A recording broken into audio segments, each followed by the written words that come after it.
coherent discussion in the Senate. We don't believe that discussion took place. But we think that, that those charter schools that are performing well should be funded well, and those that are not performing well should be systematically removed from that funding stream. Another concern was about the e-schools and their funding. Did you agree with the way that they were funded? We think we need to take a look at the actual cost of funding those schools so that they're funded in a way that reflects the actual costs. That was the whole idea behind evidence-based funding.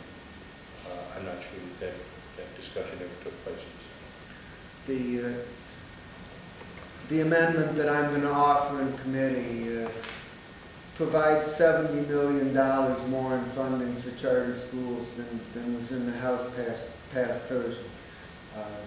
This reflects a belief that we do need to have a discussion and work on the system of funding for charter schools, and we believe that there's room for discussion and modification in Conference Committee, and that we can come up with a system of funding which works well both for the K-12 regular public schools and for the charter schools. They're both an important part of our education system. And I think the last thing we would want is a debate which pits regular public schools against charter schools. I think the trend that we've seen this year is for there to be some movement toward greater cooperation.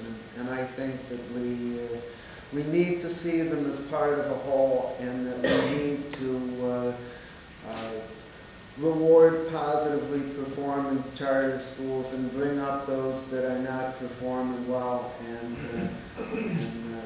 not say we're against charter schools. We're not against charter schools. We are for charter schools, but we want to see them improved and work well. Can you speak to where that $70 million would be directed? Is it a kind of across the board, or is it aimed at particular schools? It's pretty much across the board. It provides an increase in funding for the charter schools that are in continuous improvement or above, that we feel are performing well, and it also provides a 0.1 adjustment in the educational challenge factor for the districts the schools that are not performing well, on the theory that we want to see their performance improve, and we just can't immediately cut their funding to unsustainable levels. So it works across both levels, and it's pretty much across the board. We know that one of the most important elements in Senator Miller's amendment this afternoon is to reinsert the School Funding Research and Advisory Council, which provides for that ongoing effort to wed the continuing changing needs of schools and their economy. And one of the elements of that is a special subcommittee to work with successful charter schools to identify best practices and to address more collaboration between charter and traditional schools, so that both kinds of schools can learn from best practices in each arena and benefit them. We know that teacher unions, the school board, the school treasurers, so forth, the education establishment does support the government's proposal. But at least one recent independent poll showed average Ohioans are not particularly enthusiastic about the government's plan. There haven't been any mass rallies of just regular folks. I'm not talking about teacher unions and the school board officials, but just regular taxpayers. They haven't been massing by the thousands here at the Capitol calling for this change. And again, the polls show Ohioans in general are not enthusiastic about the governor's plan. What's your take on it? What I would say is this, is that it's extraordinarily difficult to encapsulate a very complex policy issue and present it in a manner that is easily digestible in, the 30-second sound bites and in the, few columns that have been dedicated to this, and we do appreciate the interest, but it is highly complex. The one thing that I will say is that there is no question that the people of the state of Ohio, regardless of what the polls say, are not happy necessarily with the way that the current education system is structured and is funded. If they did, then levies would pass. Levies don't pass.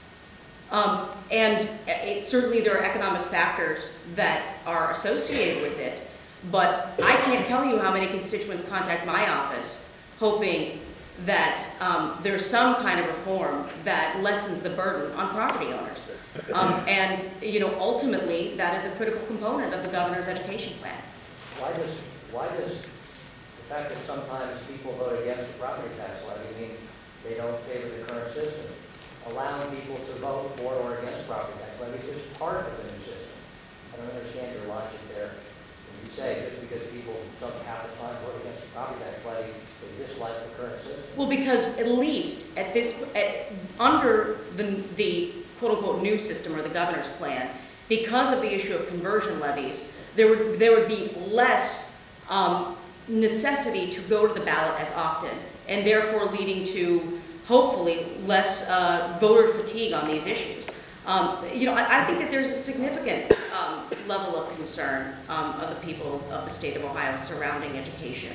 And whether or not they are galvanized in a vocal way in public and in front of a camera, I don't necessarily know if, certainly that has not been the case, but they're certainly reaching out to our offices, concerned about things like the OGT, for example.